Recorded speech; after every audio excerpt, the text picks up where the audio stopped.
Hello students, आज हम आपका थर्ड लेसन स्टार्ट करेंगे। वसंत की बुक है जो आपकी हिंदी में, उसका थर्ड लेसन है हिमालय की बेटियां। ठीक है, इस लेसन में क्या बताया हुआ है देखो। इसके जो राइटर हैं वो है नागार्जुन। ठीक है, नागार्जुन ने 1947 ईस्वी में एक हिमालय की एक यात्रा की थी। उस यात्रा में उसने जो फील किया, उसने जो अनुभव किया, उस अनुभव को उसने इस लेसन में प्रस्तुत किया है। हम उसके अनुभव को देखेंगे कि उसने क्या क्या अनुभव किया हिमालय की यात्रा करके।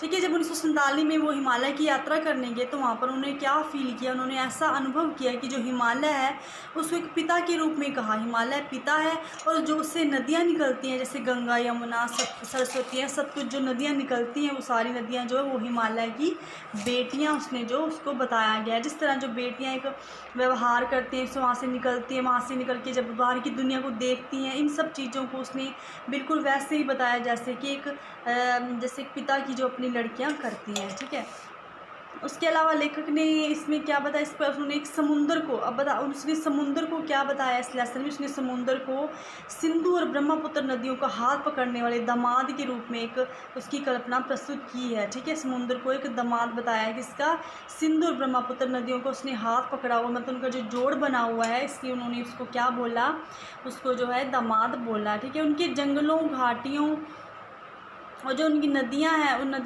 नदियों का मैंने आपको बता ही दिया। नदियों को जो लेखक ने क्या बोला है, बेटियां बोला, चंचल बेटियों के रूप में बोला है।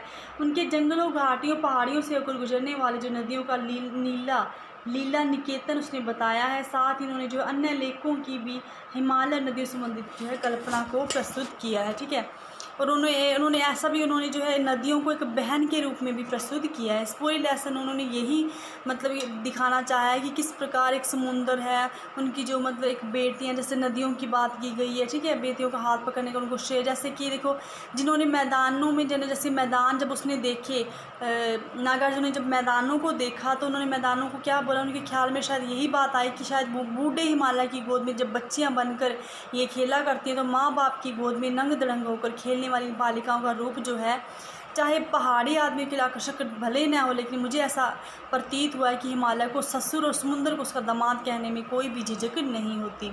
इस तरह इस लेसन में उन्होंने यही बताया है। बाकी देखो लास्ट में उन्होंने देखो लास्ट में क्या है, जब उनका जो मन जो था, जब मन और तन ताज़ा हो जाता है तो वो क्या गुनगुनाने लगा, जय हो सतलज बहन तुम्हारी, लीला अचरज बहन तुम्हारी, हुआ मुदित मन हटा खुमारी, जाऊँ मैं तुम पर बलिहारी, तुम बेटी है बाप हिमालय, चिंतित पर चुपचाप हिमालय, प्रकृति नदी के चितित पट पर अनुपम अद्भुत शाप हिमालय, जय हो सतलुज बहन तुम्हारी।